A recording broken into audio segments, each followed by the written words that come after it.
大家好，这里是听广播学英语频道。加沙的战火令人担忧，今天我们听听普罗大众的心声。希望是一种行动。这是阿齐兹和马奥兹之间的一段对话，他们在讨论各自的个人悲剧、对和平与和解的承诺，以及在以色列巴勒斯坦冲突中对一个共同未来的希望。那么我们来听听他们的对话吧。 You know, Aziz, only 4 days ago, last Thursday, we buried the remains of my parents. My mom was burned so badly, she cannot be identified. I lost them on October the 7th. I lost so many of my childhood friends, their parents, their children. Many were kidnapped to Gaza. I was drowning in an ocean of sorrow and pain. I was broken into pieces. Few nights after losing them, I had a dream. I was sleeping at night, crying. My entire body was in pain, and through my tears, I could see everyone crying. The entire humanity was crying with me. Our tears went down on our face to our bodies. Our bodies were wounded, damaged from the war. And then our tears washed our bodies and healed it, making it whole again. And then our tears went down to the ground, and the ground was red from blood. Our tears washed the blood from the ground, purifying the ground. And then the ground was beautiful and shining. And on that ground, I could see the path to peace. I woke up shaking, and immediately I knew that this is the path I must choose.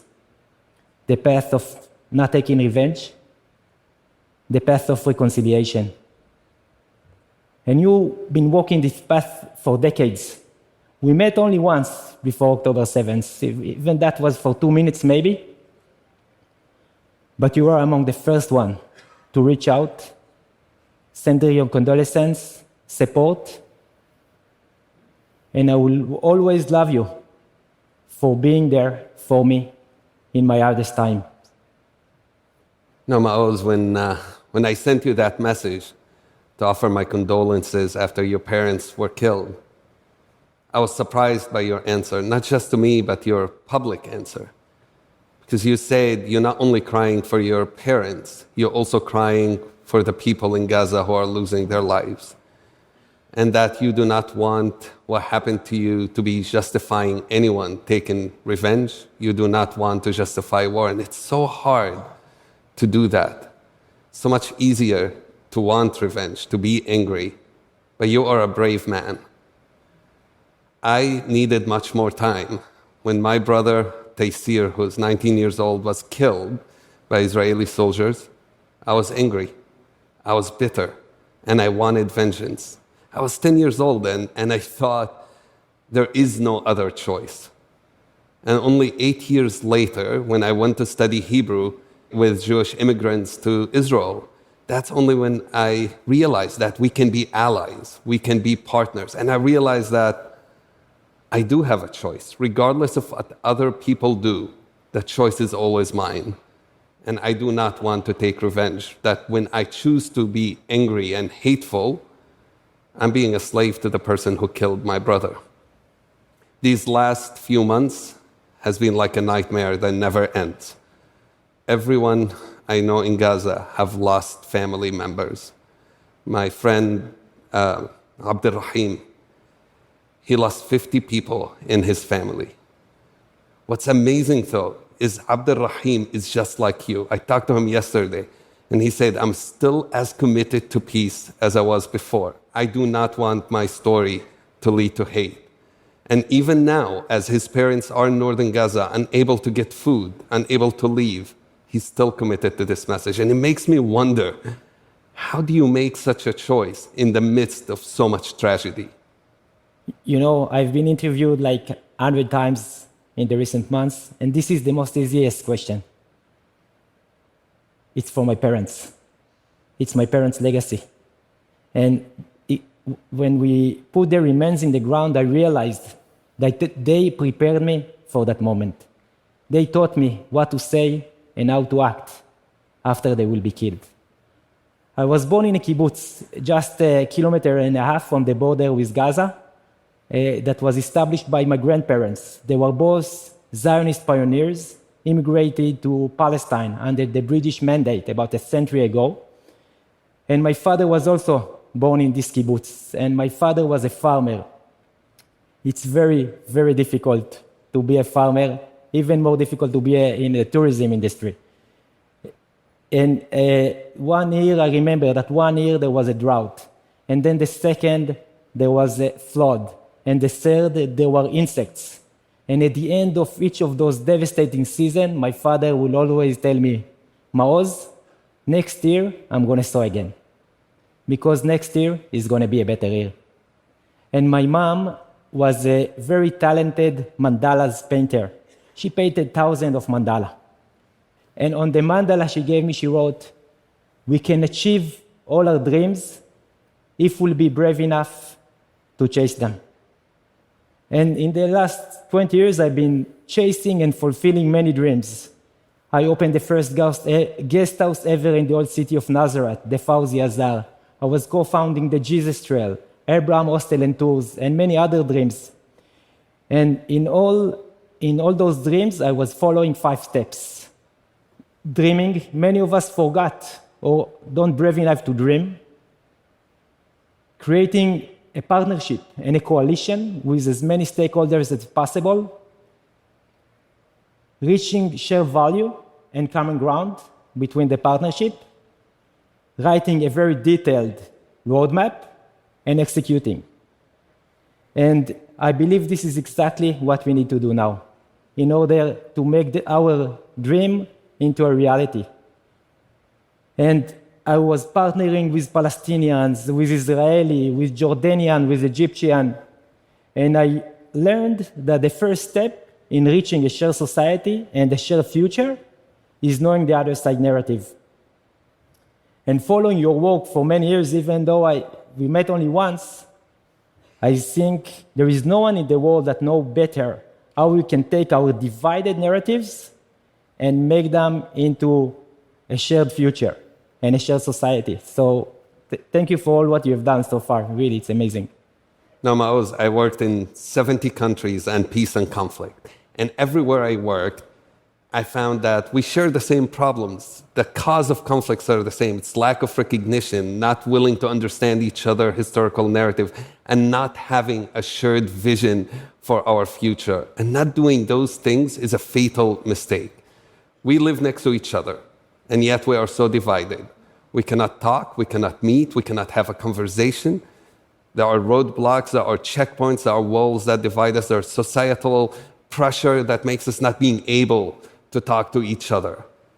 And I know this because my dad's first time ever going to a synagogue was in the United States when he came to visit me. He went to a Friday prayer, but the mosque was too full, and the Muslim community rented a synagogue, so he ended up praying in a synagogue. And he came back and told me, and he was so excited about it, and I thought, Jerusalem is full of synagogues. And yet, his first time ever being in a synagogue is in the States. That's how divided we are, how little we know about each other. But we also must learn to ask hard questions, be honest and willing to listen. My dad's first time to a peace meeting was one that I organized. And when he came, he asked a question that I thought, oh my goodness, how could you do that? He said, did the Holocaust happen? And just like the gasps we hear here, everybody in the meeting was terrified. I thought I'm going to lose my job for my dad asking the question and regretted inviting him to the peace meeting. But you know what? Because of that question, one of the Holocaust survivors in the meeting, he took my dad and 70 other Palestinians to the Holocaust Memorial. It was the first time such a big delegation going there, and they had this hard conversation. Later, the Israelis in the meeting ended up coming and having a similar conversation about Palestinian history narrative, going to a town that was destroyed in 1948 in the Nakba. I've been working in the last 20-some years and finding ways to ask those questions. In 2009, I co-founded Mejdi Tours and later Interact International with my Jewish friend, Scott, to do that, to give a context, a place where we can build a movement of citizen diplomats, where you can have dual narrative tours, an Israeli and a Palestinian co-leading a tour, and then in many other, dozen of other countries. So we can find a framework. We can say, how can I learn from you? What is it that we can push each other to do? And maybe that's the question. What have we learned from each other? Yeah, so regarding to your further questions, I think it was November that a very, very good Palestinian friend asked me, Maoz, can I ask you a difficult question? I said, you are my friend, you can ask whatever you like. She asked me, Maoz, maybe your parents' house was burned from a crossfire from the IDF and not from the Hamas. And she was literally denying October the 7th. And I was shocked. I didn't know what to say. And then I stopped for a second, and I told her, you know what? What does it matter?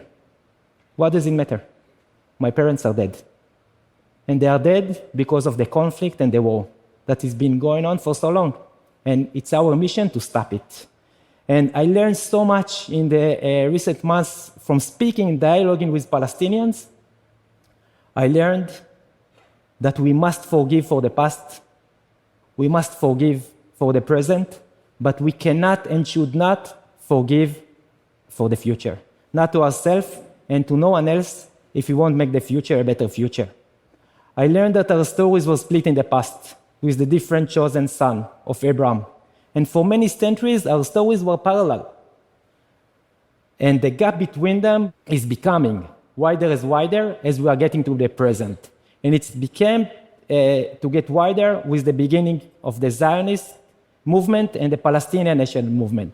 And with all the war we've been waging on each other, it's becoming wider and wider. And now, in the present, it's as wide as ever. Our stories was never apart as they are now. But there is a miracle. There is a miracle. Our stories meet. They meet in the future. We meet in the future that is based on reconciliation and recognition, that is based on security and safety, and of course, on equality. And now we must use the same steps I used to fulfill, or we used to fulfill our previous dreams in making this dream into reality. We are all dreaming of peace. We are building a coalition. Palestinian, Israelis, supporters from all over the world. We share the same values and common ground. Right now, we are writing a very detailed, informative roadmap, and we are already starting to execute. And what we are doing now, tonight, we are executing the first 2 chapters of our roadmap. We are amplifying our voices and building our legitimacy as the leaders of the future. And I could not ask for a better partner, for a better companion than you, Aziz. When people hear this, and I think we are much stronger together than ever alone. We've been doing so much work on campuses with anti-Jewish and anti-Muslim hate, with helping people in our own community finding ways to organize. But I think people can hear this and think, so you can lose people in your family and not be angry? And I think that's a mistake. We are angry. I am very angry. Every time I read the newspaper, I'm angry. Every time I talk to one of my friends in Gaza, I am angry. But the thing is, I do not let anger, and we do not let anger, drown us in hate and wanting vengeance. Instead, I think of anger like a nuclear power. It can lead to destruction, and it can make light. And my hope is that we continue to use anger as a way to bring people together, to ask ourselves, what can I do to make things better? Yeah. And that's bring me to the most important. I love you. And it brings me to the most important lessons I learned, that hope is an action. It's not something you find, not something you can lose, it's something you are making. And I came up with this very basic formula, recipe, how to make hope. First, like love, you cannot do it by yourself. You are doing it with others. And we are starting, because it's we are starting by envisioning a better future. And then we are acting to make this future into a reality. It's act. We must act. And through the process, we always need to convince first ourselves and all our coalition and everyone that is willing to listen that our actions are effective. It's very simple. Yeah. It's very simple, and this is what we must do. And I believe that if we will be brave enough and brilliant enough, we can make this future into a reality in the near future, that by 2030 or before, there's going to be peace between the river and the sea. You know,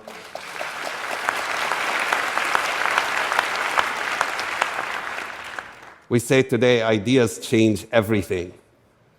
And I have an idea. People look at us and think we are divided because you're Israeli and I'm Palestinian, Muslims and Jews. But if you must divide us, people should divide us as those of us who believe in justice, peace, and equality, and those who don't yet.